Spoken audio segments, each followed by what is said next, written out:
Bismillahirrahmanirrahim. Assalamualaikum warahmatullahi wabarakatuh. Rabbi shrah li sadri wa yassir li amri wahlul 'uqdatam min lisani yafqahu qawli. Pertemuan kita kali ini akan mendiskusikan tentang Peraturan Menteri tentang Pedoman Penataan Ruang Kawasan. Dua pertemuan sebelumnya, kita sudah menjelaskan tentang turunan Undang-Undang Penataan Ruang.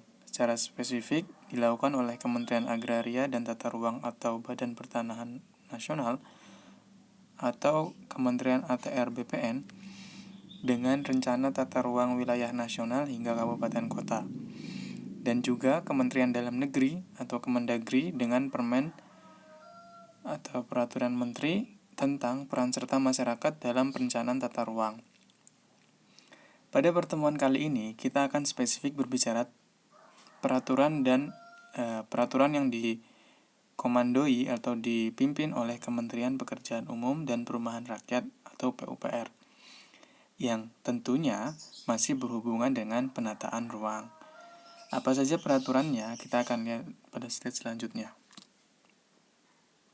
Oke, ini materi perkuliahan pertemuan ke-9. Secara umum akan terbagi menjadi dua. Yang pertama, tentang pengertian atau tentang beberapa regulasi yang berhubungan dengan penataan ruang di Indonesia. Yang kedua, spesifik berbicara tentang pedoman penataan ruang kawasan. Nah, secara keseluruhan terdapat 69 regulasi tentang penataan ruang di Indonesia khususnya. 18 itu berbentuk undang-undang, 16 peraturan pemerintah, 13 berbentuk peraturan presiden, 1 keputusan presiden, dan 21 peraturan menteri. Jadi, kita kemarin sudah membahas 2 peraturan. Saat ini kita akan sedikit menyinggung tentang 5 peraturan menteri. Jadi, kurang lebih dari 21 kita akan berdiskusi tentang 7 peraturan menteri. Tentunya masih ada banyak peraturan lagi, tetapi saya pikir ini yang sangat berkaitan dengan mata kuliah kita dan kita bisa mengambil banyak pelajaran dari peraturan tersebut. Oke.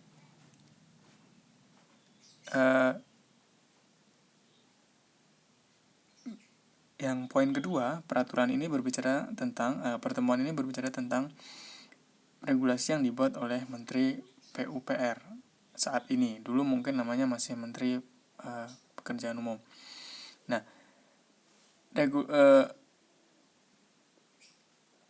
regulasi yang kita akan diskusikan ini adalah bisa teman-teman lihat ada Permen PU nomor 21, Permen PU nomor 22, Permen PU nomor 40, Permen PU nomor 41, dan Permen PU nomor 5. Dan tentang spesifikasi pembahasannya berbeda-beda. Seperti yang sudah saya sampaikan sebelumnya, ada 3 kementerian yang sudah kita diskusikan dengan pertemuan kali ini.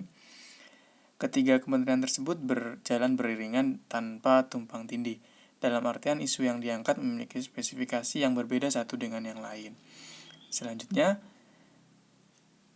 isu kebencanaan menjadi menarik dikaji akhir-akhir ini. Terlebih saat ini dunia dihadapkan dengan bencana pandemi COVID-19 yang mulai pada tahun 2019 hingga saat ini belum kunjung reda.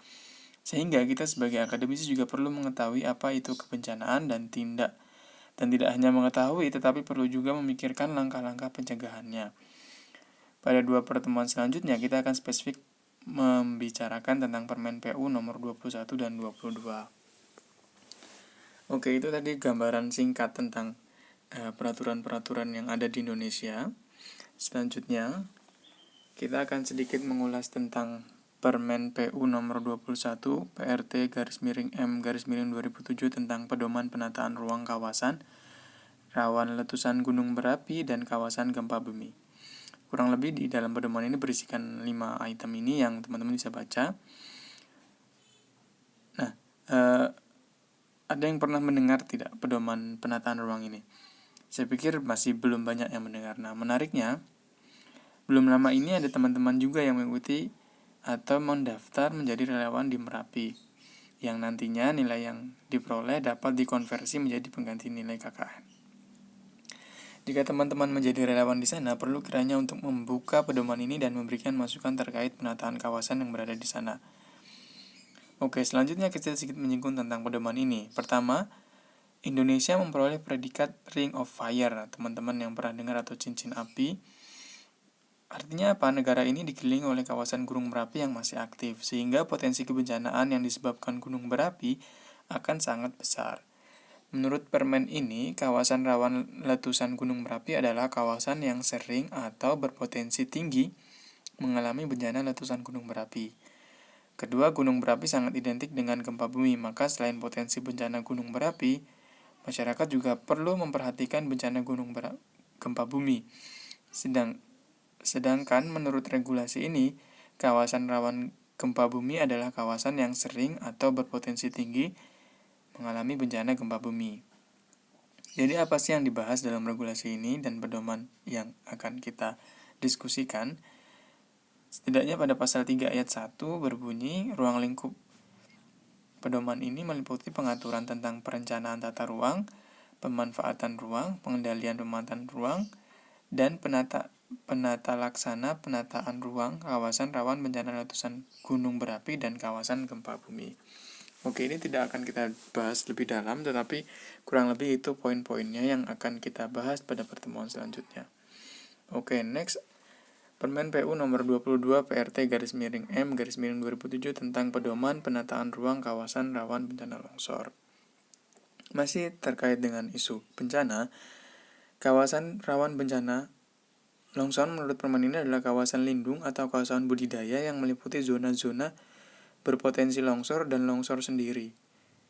Dan longsor sendiri adalah suatu proses perpindahan massa tanah atau batuan dengan arah miring dari kedudukan semula sehingga terpisah dari massa yang mantap atau yang menetap karena pengaruh gravitasi dengan jenis gerakan berbentuk rotasi dan translasi.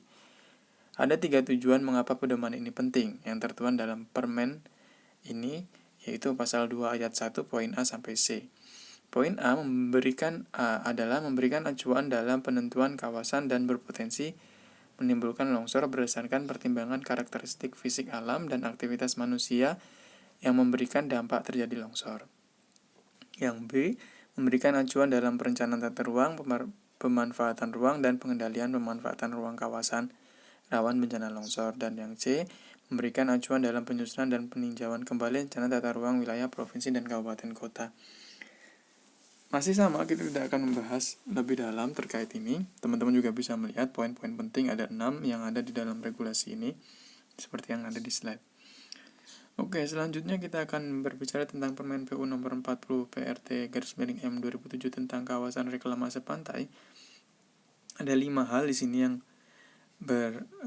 mewakili atau yang berkaitan dengan isi dari pedoman ini. Yang pertama, ruang lingkup, acuan normatif, istilah dan definisi, ketentuan dan cara pelaksanaan.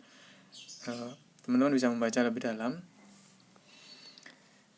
Kawasan reklamasi pantai adalah kegiatan di tepi pantai yang dilakukan oleh orang dalam rangka meningkatkan manfaat sumber daya lahan ditinjau dari sudut lingkungan dan sosial ekonomi dengan cara pengurugan, pengeringan lahan atau drainase. Sedangkan kawasan reklamasi pantai adalah kawasan hasil perluasan daerah pesisir pantai melalui rekayasa teknis untuk pengembangan kawasan baru. Ini yang perlu digarisbawahi ya teman-teman. Mungkin isu di Jakarta juga masuk dalam hal ini, yang reklamasi pantai di Jakarta. Kemudian permen ini bertujuan untuk memberikan acuan bagi pemerintah daerah dalam perencanaan tata ruang pada kawasan yang sudah dilakukan reklamasi dan guna mewujudkan rencana tata ruang di kawasan reklamasi pantai agar sesuai dengan rencana tata ruang wilayah kabupaten kota. Itu tadi peraturan tentang kawasan reklamasi pantai yang mungkin pada pertemuan selanjutnya kita tidak akan membahas lebih dalam karena kita akan fokus ke dua regulasi yang sebelumnya. Selanjutnya adalah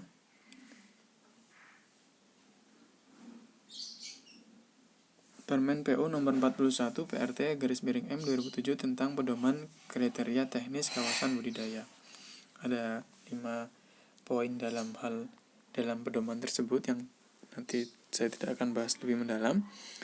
Menurut permen ini, kawasan budidaya, yang jelas lawannya kawasan lindung tadi, adalah kawasan yang ditetapkan dengan fungsi utama untuk dibudidayakan atas dasar kondisi dan potensi sumber daya alam, sumber daya manusia, dan sumber daya buatan.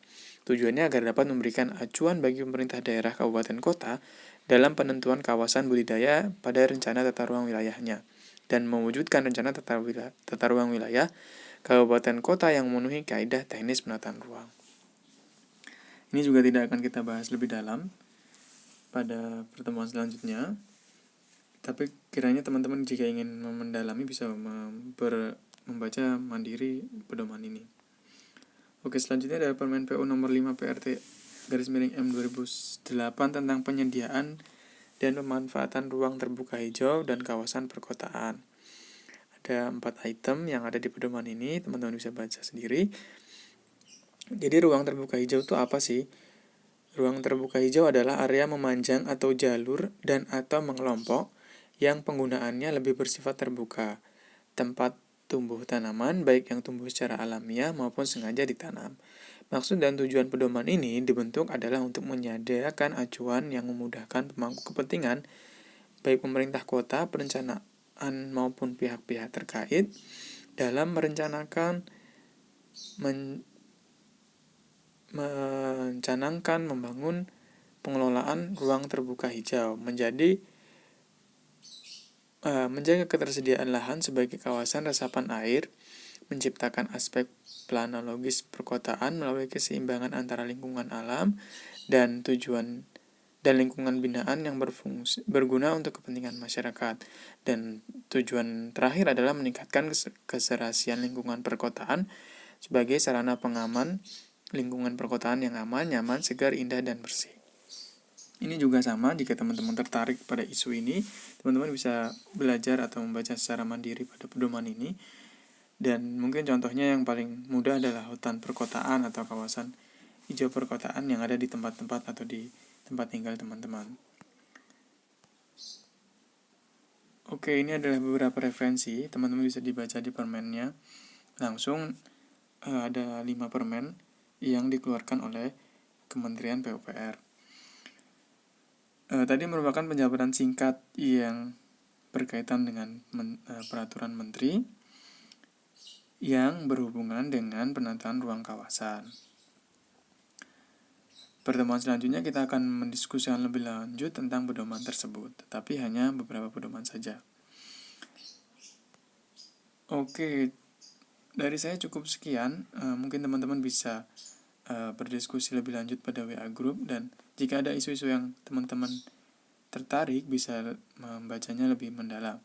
Yang ingin saya garis bawahi pada pertemuan ini adalah penataan ruang di Indonesia itu dilakukan oleh lintas stakeholder, tidak hanya dilakukan oleh satu kementerian atau satu institusi saja. Buktinya kita sudah membahas 3 kementerian yang fokusnya berkaitan dengan penataan ruang, tetapi tetap memiliki fokus yang berbeda-beda. Untuk pertemuan ini kita sudah diskusikan tadi tentang penataan ruang, penataan kawasan. Dan pada pertemuan selanjutnya kita akan spesifik berbicara tentang penataan kawasan di daerah gunung berapi dan daerah rawan gempa bumi, dan yang selanjutnya adalah daerah yang rawan longsor. Mungkin cukup sekian dari saya. Jika ada salah kata saya mohon maaf. Wallahu muwaffiq ila aqwamit thoriq. Wassalamualaikum warahmatullahi wabarakatuh.